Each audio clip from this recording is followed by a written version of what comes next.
Assalamualaikum warahmatullahi wabarakatuh. Alhamdulillah wa syukrillah wa ni'matillah. Allahumma salli ala sayyidina Muhammad wa ala ali sayyidina Muhammad. Kepada ayahku, bundaku dan anak-anakku yang dicintai Allah, dicintai Rasulullah, dicintai kekasih Allah Subhanahu wa taala.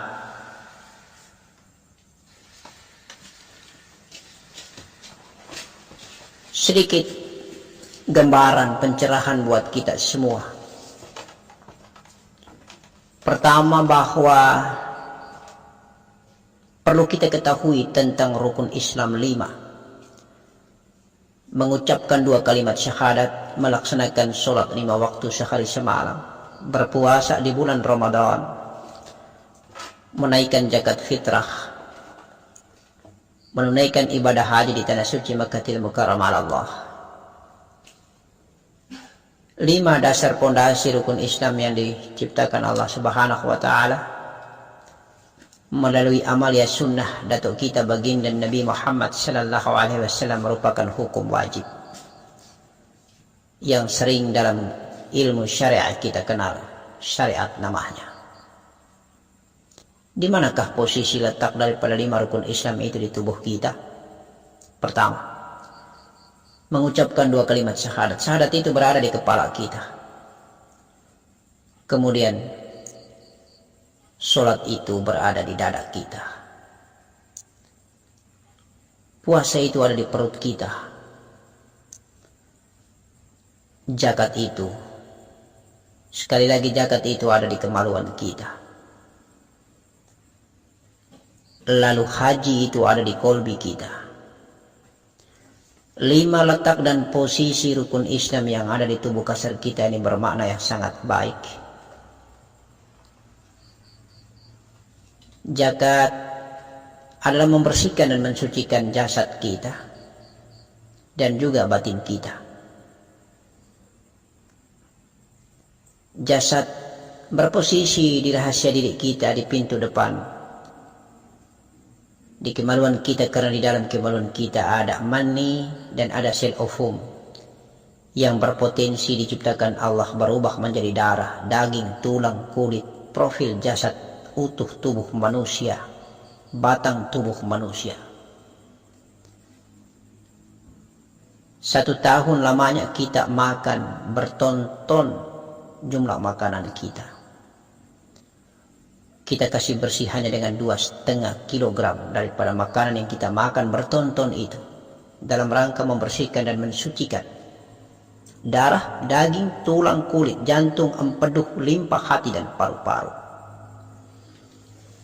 Sedangkan puasa membersihkan seluruh unsur yang ada di perut kita. Oleh karena itu dalam logik medis, maka puasa lebih berkenan pada pintu belakang, sedangkan zakat lebih berkenan pada pintu depan.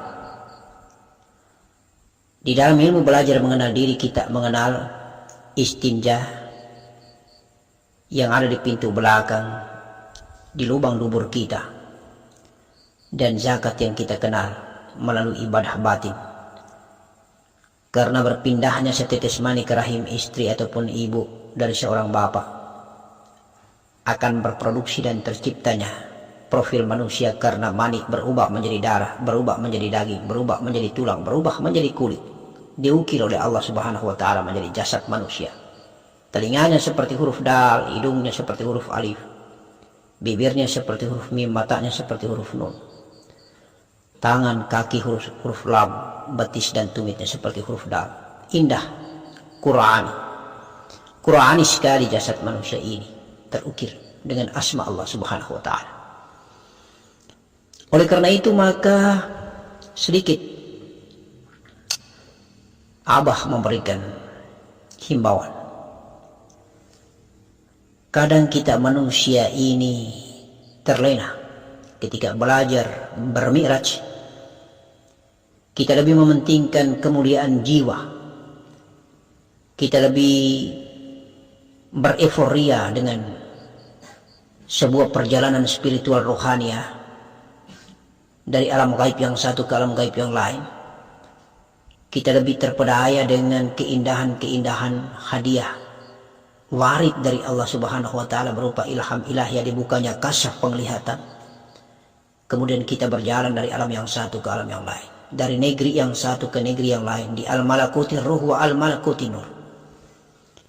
Tetapi kita lupa dengan pondasi dan dasar yang akan menyatukan antara tubuh kasar kita dengan jiwa kita. Abah khawatir jangan sampai kita mulia jiwa kita, tetapi tubuh kasar kita ketika kita meninggalkan dunia hancur dimakan tanah, berbau busuk. Sebelum dikubur sudah bau, karena kita tidak perhatikan tentang perut dan kemaluan. Kita tidak pernah perhatikan tentang kebersihan dan kesucian jasad kita yang berada di luar sisi ini, pintu depan dan pintu belakang. Mengapa? Karena ketika kita belajar istinja hakikat, kita belajar tentang spermatozoid hakikat, maka Nur Muhammad akan menyatukan unsur darah, daging, tulang dan kulit. Maka di dalam kubur utuh, tidak dimakan tanah. Tapi kalau 4 unsur ini berpecah berai, bercerai-berai, darah berpisah tulang, tulang berpisah daging, daging berpisah kulit, maka akan hancur dimakan tanah. Jelas hancur dimakan tanah. Walaupun jiwanya mulia di mata Allah Subhanahu wa taala, tidak repot. Bahasa itu tidak sempurna, tidak menyatu, tidak terikat antara jiwa dan raga. Karena raganya terhina, jiwanya saja yang mulia. Padahal yang kita inginkan itu adalah sempurna antara jiwa dan raga. Jiwa pun mulia, raga pun mulia. Sehingga ketika meninggalkan dunia, Nur Muhammadlah yang ada. Raga tenggelam di dalam jiwa, jiwa tenggelam di dalam Nur Muhammad. Itu maknanya. Syaratnya itu harus bersih dan suci daripada jasad ini, raga ini. Tidak bisa kita bersihkan, sucikan saja jiwa kita. Insya Allah seperti itu. Oleh karena itu ada satu kemuliaan yang luar biasa ketika kita meninggalkan dunia.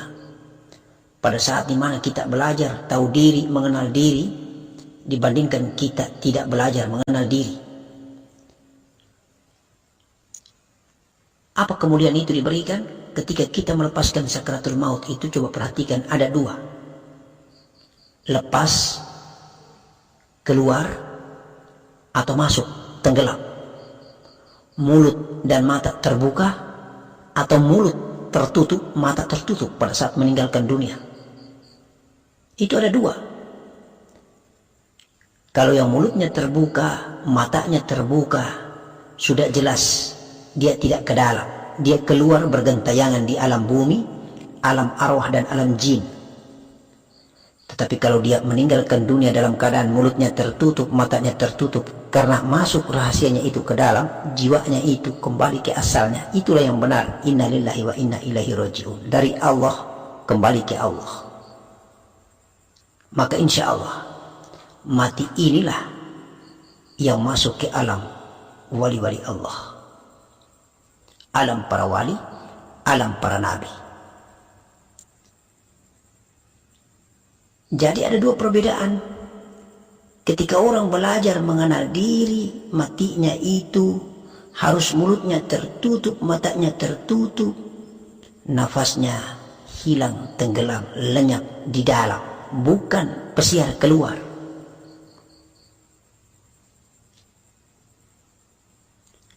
Kalau dia pesiar keluar, maka wajib hukumnya dia diperiksa di alam kubur. Wa ma rabbuka, wa ma nabiyyuka, wa ma imamuka, wa ma ihwanuka.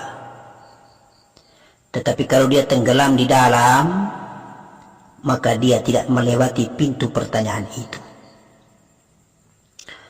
Dia adalah sosok manusia atau jiwa yang bercahaya, penuh dengan cahaya, menuju ke istana negeri para wali atau negeri para nabi,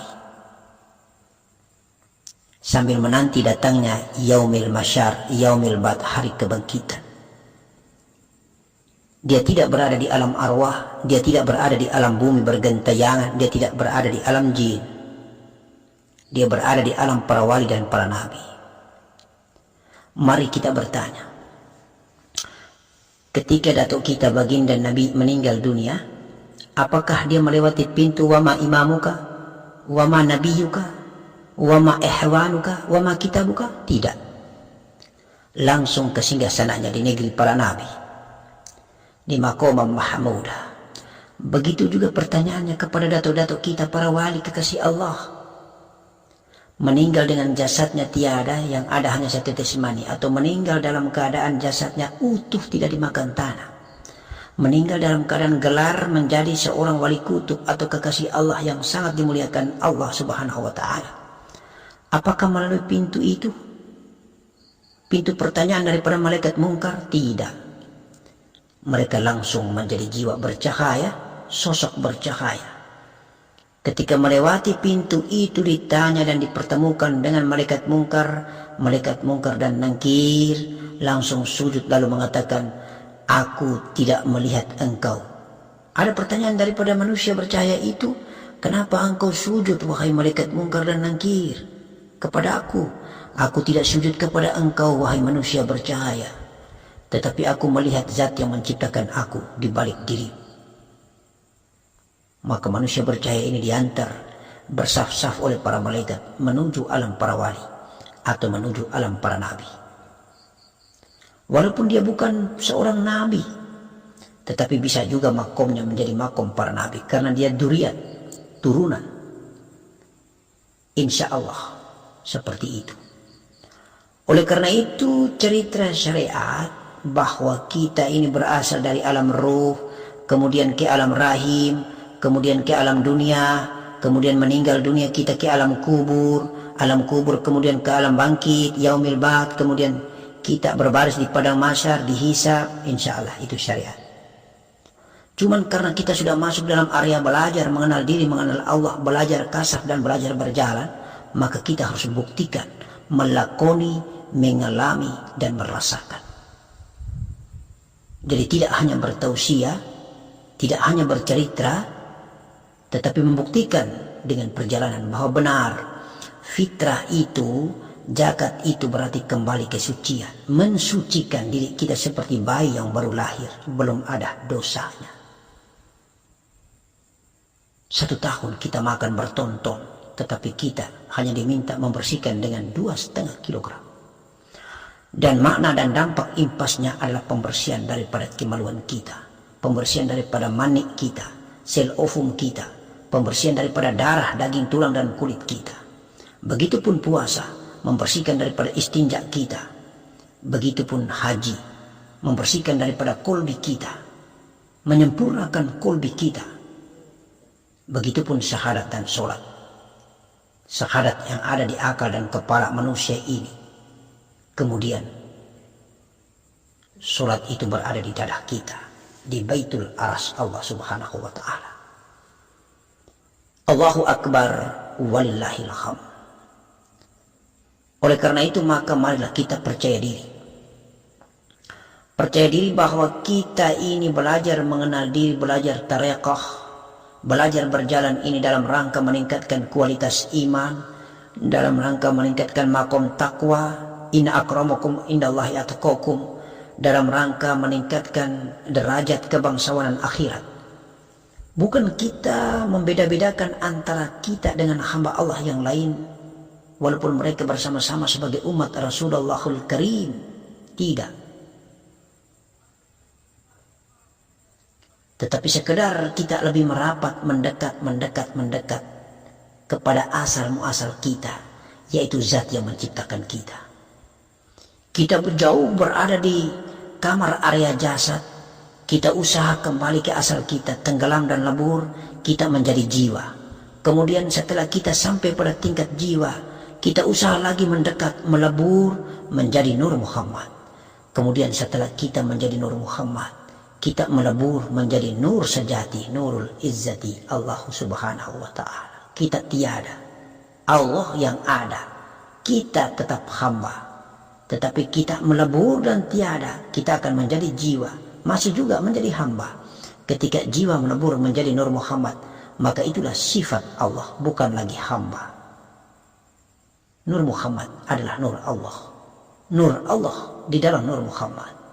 Nur Muhammad di dalam Nur Allah. Allahu Allah, Allahu Jallahu Jalala. Assalamualaikum warahmatullahi wabarakatuh.